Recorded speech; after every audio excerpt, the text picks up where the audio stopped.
Hallelujah, praise the lord. పాప క్రియల నుండి వైదొలగి మహోన్నతుని వద్ద మరలిరండు. దుష్టత్వమును పూర్తిగా విడనాడి బ్రతికి ఉన్నవారు మహోన్నతుని కీర్తింపనిచ్చో. మృత్యు లోకమున ఆయనెవరు స్తుతింతురు? చనిపోయి తన ఉనికిని కోల్పోయిన వారు దేవుణ్ణి స్తుతింపలేరు. బ్రతికి ఆరోగ్యంగా ఉన్నవారు మాత్రమే ఆయనను కొనియాడుదురు.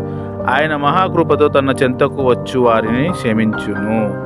అవును ప్రియమిత్రమా, దేవుడు మరి నా చెంతకు వస్తే క్షమిస్తానంటున్నాడు.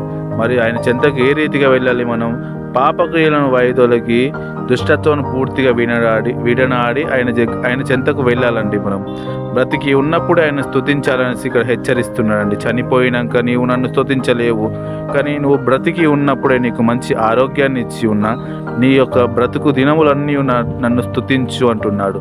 మరి ఈరోజు మనం స్తుతిస్తున్నామా ప్రియమిత్రమా?